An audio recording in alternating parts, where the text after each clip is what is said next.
been a while since I've done this. Ended up just taking some time off, but I did want to make sure everybody knew my moneymaker was intact. Didn't get in a bar fight or something. But I just talking to some people, I was just starting to lose perspective, and things were starting to get ahead of me. They shouldn't have been in the way at all. Just wasn't being the best manager of my time and how I was allocating it. So talking to some people, just ended up deciding the best thing to do for a little while was just kind of push away from some stuff and just get back to my roots, I guess. So this is still just going to be more of a one-time thing instead of back to having a routine. But it's progress. And that's the biggest thing that's been on my mind, is just what I want to be about. Like I said, going back to my roots, figuring out what's important, what my goals are, what I want out of life, what I want with God, what God wants out of me. And just trying to put that in a more quantifiable form. Maybe not tangible, but something I can summarize. And I've always talked before about how important non-church people are to me. How those are the people I want to make a difference for, and not the ones that are already in church, not the ones that already get all this direction. And I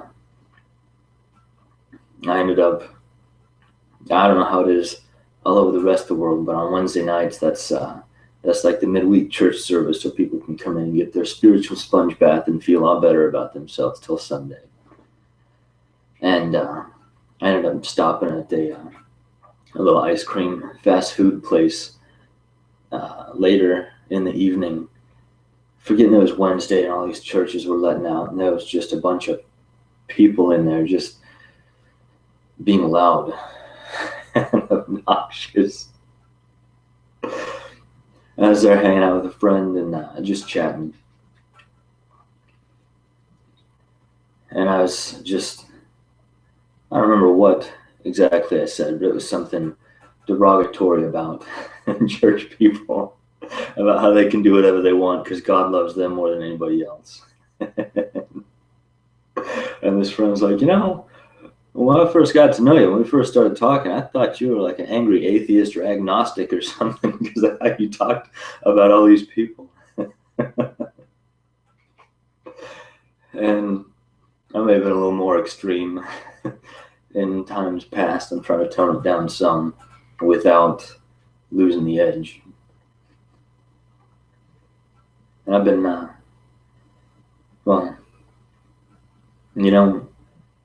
curious thing is I don't remember Jesus listing chapter and verse for everything he said. I don't remember reading it from Paul, not much in Peter, not much in James, Jude, any of those. So to expect everybody, everywhere, all the time, in the name of the Lord, to list every single reference for every single thing they say that has to do with God, it's like, why don't you read it for yourself? Figure it out and figure out what it says. And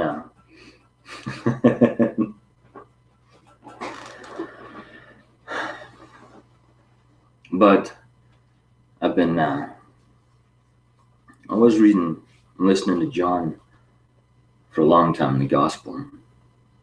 I don't like references because it starts to feel religious, and you can start seeing people's walls coming up, the ones that don't want to play church, that have been burned by church people. I just as soon sneak God past their little emotional fortress, start letting them see God for who he really is instead of the way all these religious monsters have portrayed him. That's what's important to me. So if that means skipping out on chapter and verse, that's what I'm going to do. It's not like I need to, well, there's some Christians that probably need to get saved. Anyway, reading John. It was, I don't even remember chapter and verse, so it makes it easier to ignore the references. But Jesus was talking. He said, hey, if you loved me, you'd hear what I'm saying.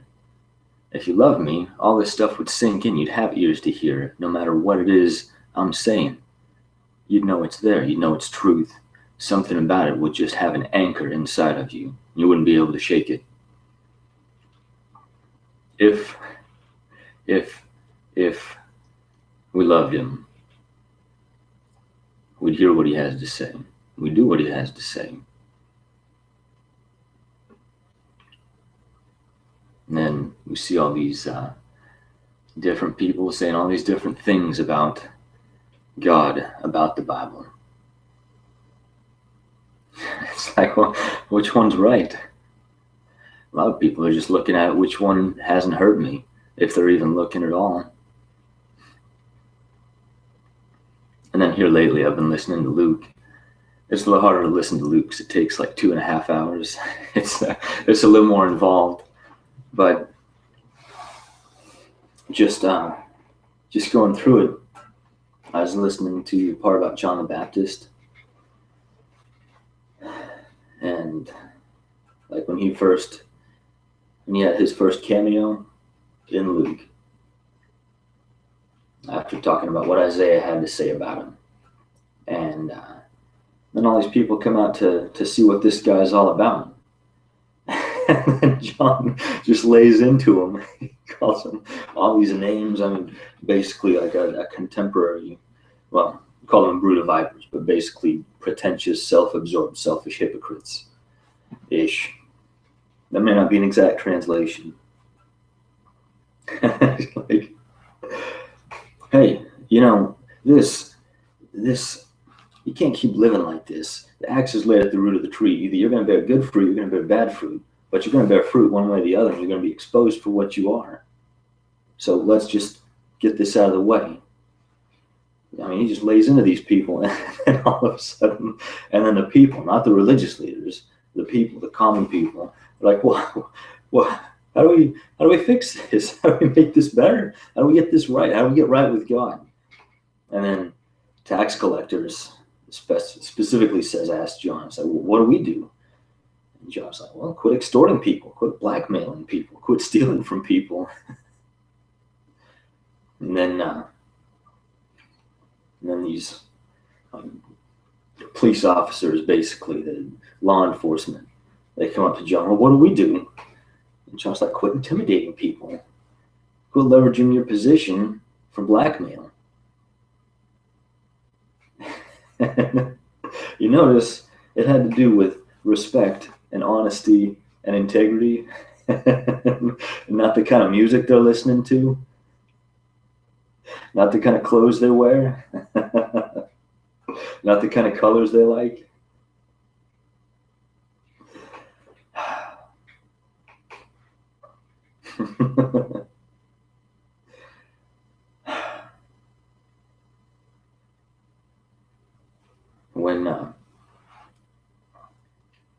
When I got married, it was real important to carry, that you kept your last name. And to be honest, I didn't really care. It's not like people are any less married. But it took a while for church people to find out. They all started getting judgmental about it. Even people we haven't seen at our own church, just religious people in general. Like we went and got a car a couple years ago. And it was from this dealership that they're just Bible thumpers to the T. And they screwed up the paperwork, so we had to go in a couple times and get stuff worked on. And then there was this one guy that was filling in for the one we'd been dealing with, and Carrie was talking to him, trying to get stuff, just get it all ironed out and behind us. And this guy found out that Carrie didn't change her last name. He said, well, why? Because I like it.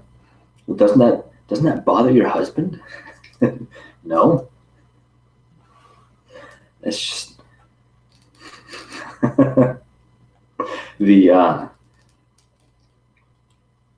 modern day Gentiles, non-Christians, they got no problem with it.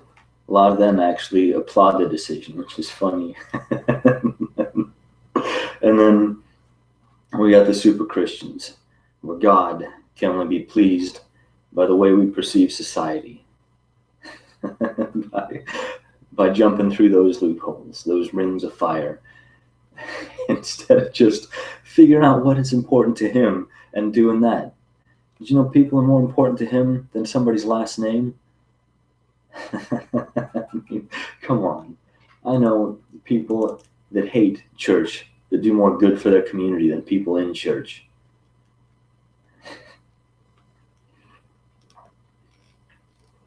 A lot of us got these rose-colored glasses on about ourselves.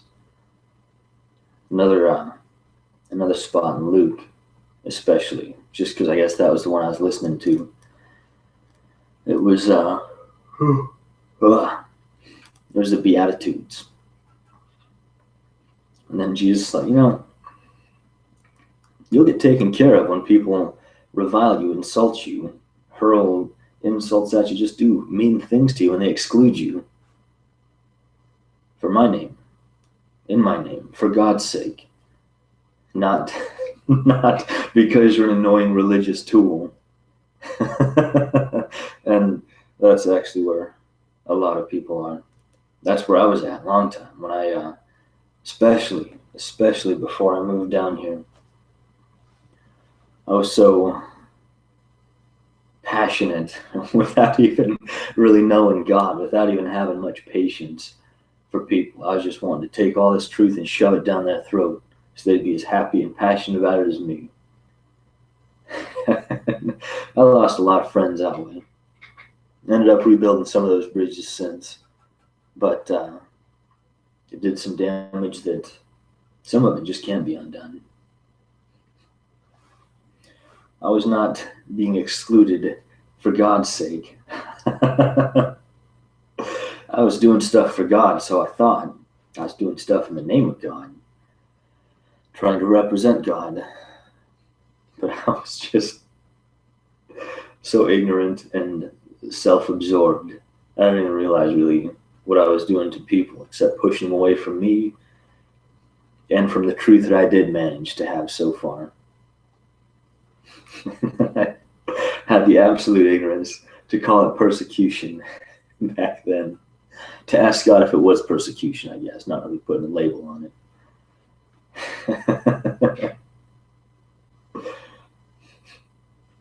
Then we hear people talking about how all of hell came out to get them. I think you would have made the news if that was the case. We see what Jesus did, see stuff that Paul did. Now, if people say the whole world has gone after Jesus, I'd say that's making a difference. I would say that's worthy of more the negative influence, taking attention at that, than just getting into a religious debate and having some more intellectual church person call you some religiously intellectual name and then start crying to God about how terrible things are.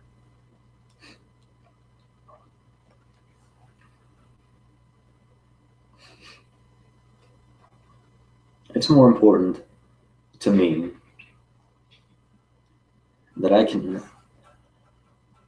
illustrate God, that I can become a more tangible representation of Jesus just through transformation in my own life, not trying to pull punches, not trying to change myself from the outside in with willpower and making decisions, and then wondering why I get burned out every 3, 4, 5 months, taking a few months off and then trying again.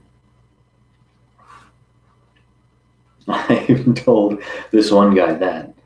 I was like, I got a temper, and I am working on it, but I don't want it to be one of those stupid churchy things where it's just willpower and then I explode. I want it to be something that's just a change in me. we've had some good chats about church, and he's made some pretty good changes in his life too. There's still a difference between contemporary Christianity and God.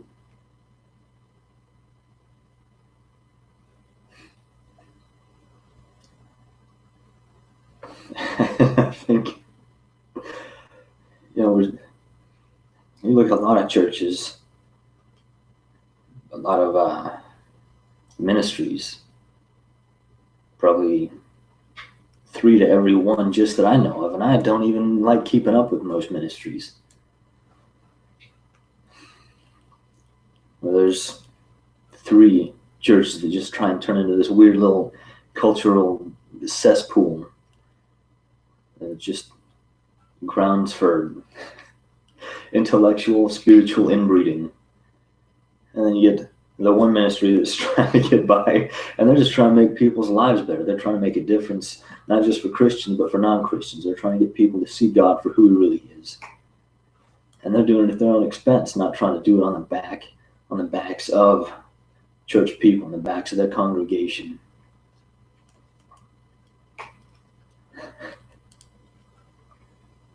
It's about motivation. What's pushing you? You want to get closer to God? You can do it through people. Good luck.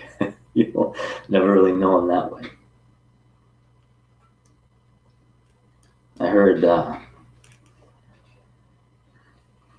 somebody talking about listening to a Christian, and they're like, I could hear what they were saying, and something about me knew it was true. I didn't know how I knew, and I didn't know exactly what part of it was true, but I knew it was there. I knew there was something about it.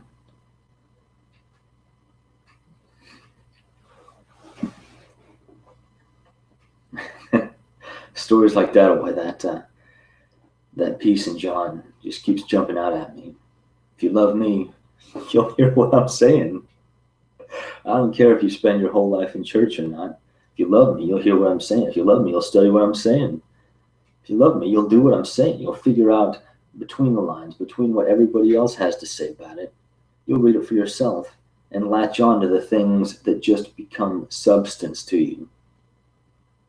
It's not hard to find truth when truth is what you want. If you're wanting a social atmosphere, whatever. I want more of God first, and then people by a far, far second.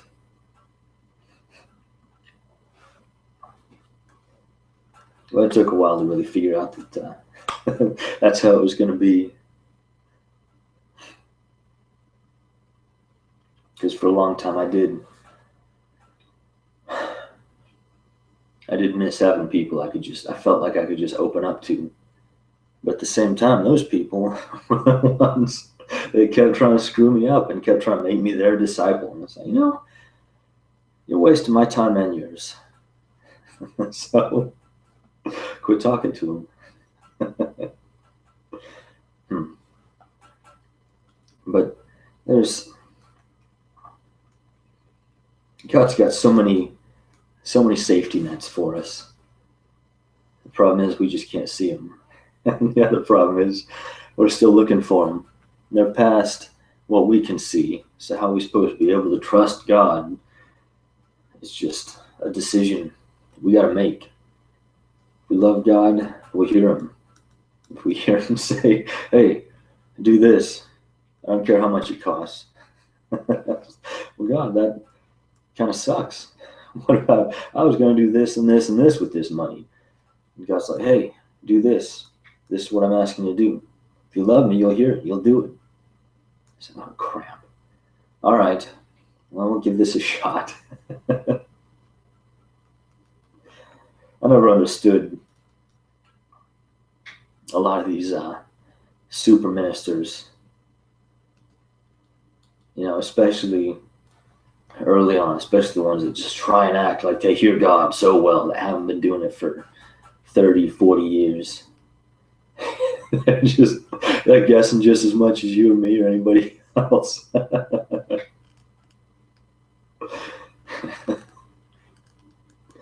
just getting a little more familiar with where God is, with how He talks, with what He's saying. And it's just, when I was just kicking back one evening, just working through stuff in my head and just kind of praying, thinking, and then it seemed like God said something. I said, God, I sure hope this is you. Is this you? Is this you? Something that had to do with a friend of mine. So I spend 10, 15, 20 minutes wrestling with it. It's like, do I get a hold of this friend?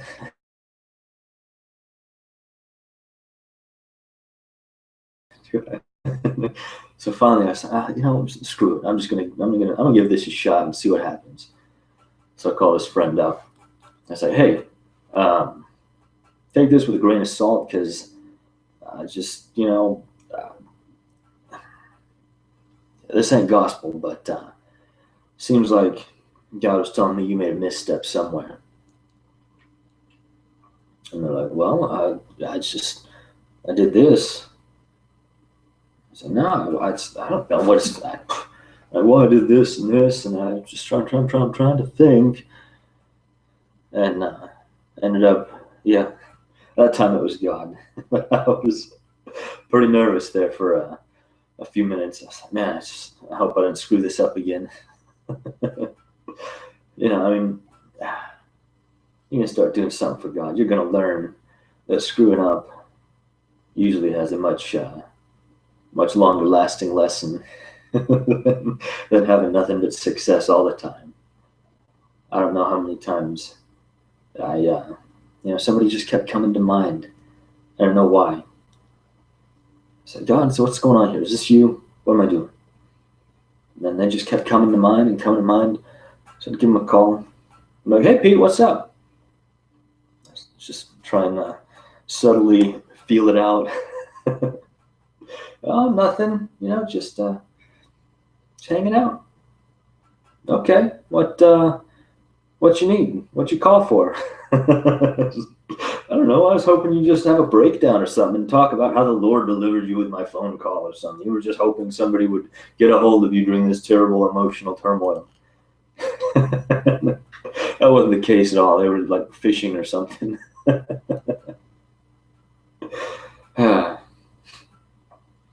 Help me learn to be a little more careful instead of all stupid and gung ho.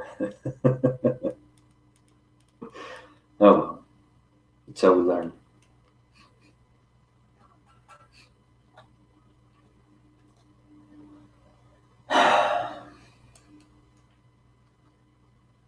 Anyway, it's just been important to me, I think, to have a more established mission statement, I guess. Just, hey, here's my goals. This is what's important to me. I'm not trying to appeal to church people. You people know where to go. You should know where to go to get more of God, to get some kind of meaning out of life, some kind of substantial meaning. People that don't have God, that don't know how to hear God, those are the ones that need help, not people that just never do anything to grow up and always need a pat on the back and then wonder why they're never good for much when it comes to helping other people.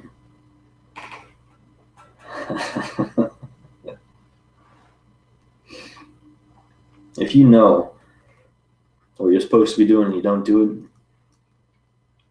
times come when you're not going to get much help. You will have worn out your welcome. Jesus talked about in Revelation. If you're neither hot or cold, I'm spitting you out. If you're cold, you should be backslidden instead of playing along, telling yourself you're doing good when really you're not doing anything at all. You got a Bible, you prayed the prayer, you listened to thousands and thousands of hours worth of sermons about God and how to have some kind of functional life. What do you still need a pat on the back for? How come you're not finding other people to give a pat on the back, somebody else to give a hand up? I'm still busy running around judging other people and other people's relationships with God just because it doesn't mesh with the expectations that were embedded in you just through social context that you grew up in. This kind of music's bad. Oh, I didn't read about that in the Bible. I didn't see Jesus condemning the Pharisees for listening to distorted guitar.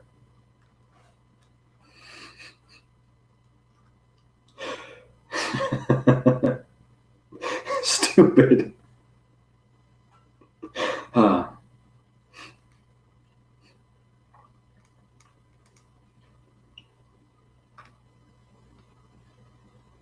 I just like in Luke when people were coming to John, and John was just drawing a line in the sand.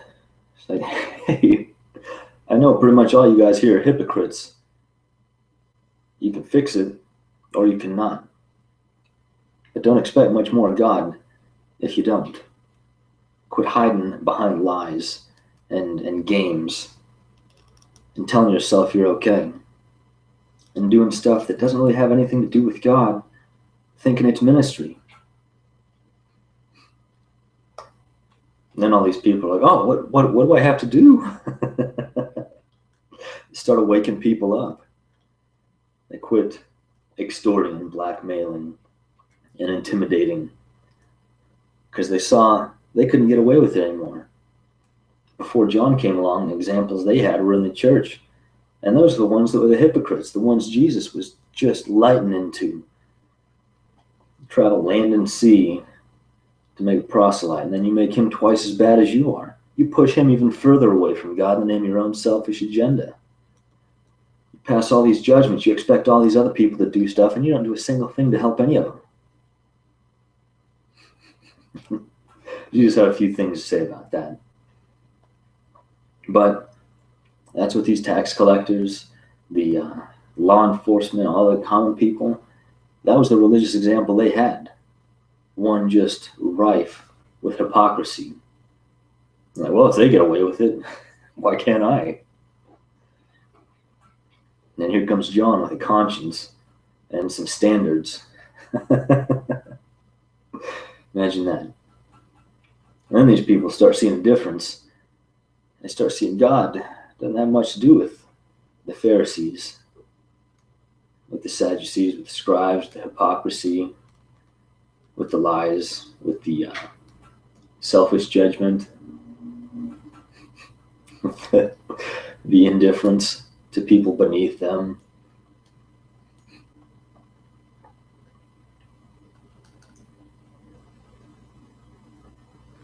John made it clear that he was a servant. Yeah, to be honest, I wouldn't be that thrilled about wearing a Speedo and just going out by the river and eating locust and honey. Not my kind of thing. I don't think God will ever ask me to, which is good. But that was where John was at. It was a servant, the appearance of servitude for God and not for people, and not for people in the name of God.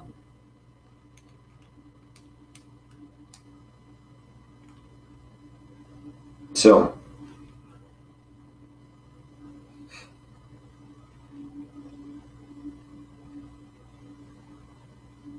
one thing God kept repeating to me over and over and over and over and over and over for years and years and years. I'd go to him complaining about something. I'd have an issue with something. I wouldn't know what to do about something. I'd just start feeling hopeless. several times through our conversations, God would just be like, hey, don't lose heart. Stay strong, don't lose heart. Stay focused on me, don't lose heart. Started saying it to me so much, it just became a part of me. He doesn't even need to say it to me anymore because I just say it to myself now. It's just ingrained in me.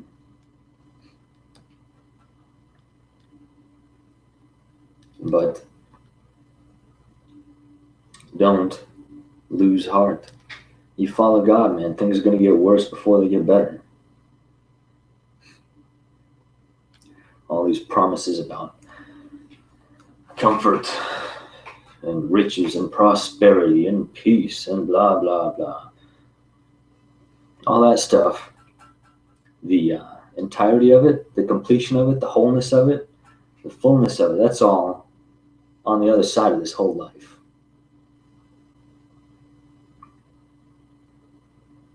All of it. You can't help but have peace around God.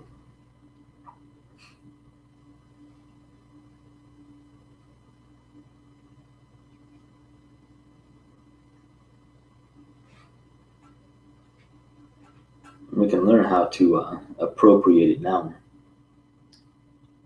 But the fullness of it,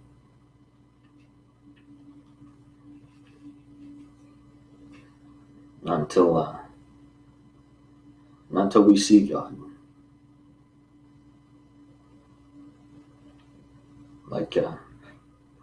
Like one of those little sampler platters you get at a restaurant, you get a little bit of everything.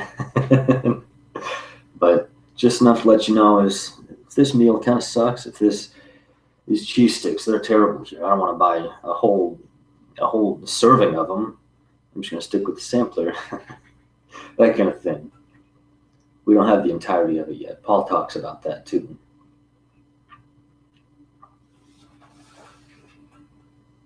So, makes it easier to deal with things now. Knowing that what we have ahead of us is so much better than what is immediately in front of us. God never asked us to focus on what was immediately in front of us. He asked us to listen to Him, to follow Him. If He's 1,000 yards up, we can still see Him. We look at Him and we keep walking. That's what He wants us to do. Not look at Him and then start looking at all these steps we got to take and just figuring everything out. We look at Him and we keep walking. It's not about leaving room for how we feel, about how far up He is, about how many steps we got to take. We get to Him, we know that's where our peace is going to be. And He gives us like breadcrumbs of peace along the way. We have, as we learn, as we grow up, we find more and more and more and more peace. And then it's just supposed to become a lifestyle. And we can enter into these situations and just bring God into it the way Jesus did. Like when that little girl died. And then all these people would gather around just bawling about it. And then they started making fun of Jesus because He's like, hey, she's just taking a nap, dude. Shut up. It wasn't even fazed that these people were calling Him insane.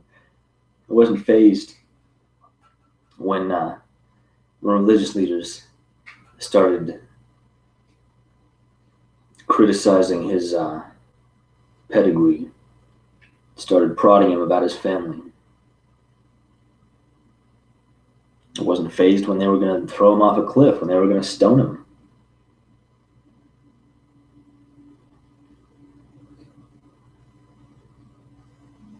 That's where I'm at now, is learning that. Not trying to, not getting into a situation I feel like, crap, where's God? Having God before I can get into it. And that's talked about kind of losing perspective, things getting ahead of me. And that's why, just learning how to make this whole thing a lifestyle instead of just one struggle after another.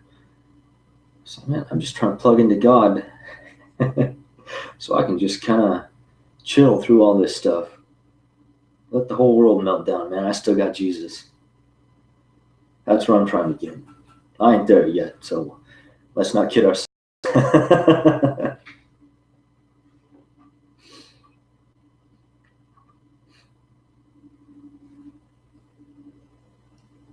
But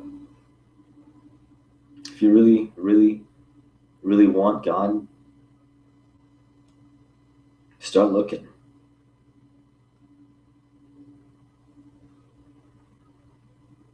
If you want something, you're going to find a way to get it. If you want dinner, you're going to find a way to get it.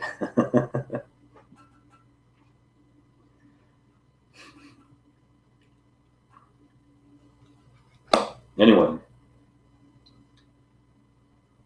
so again, this ain't going to be some regular thing at this time, these days. It's just kind of a one-time shot.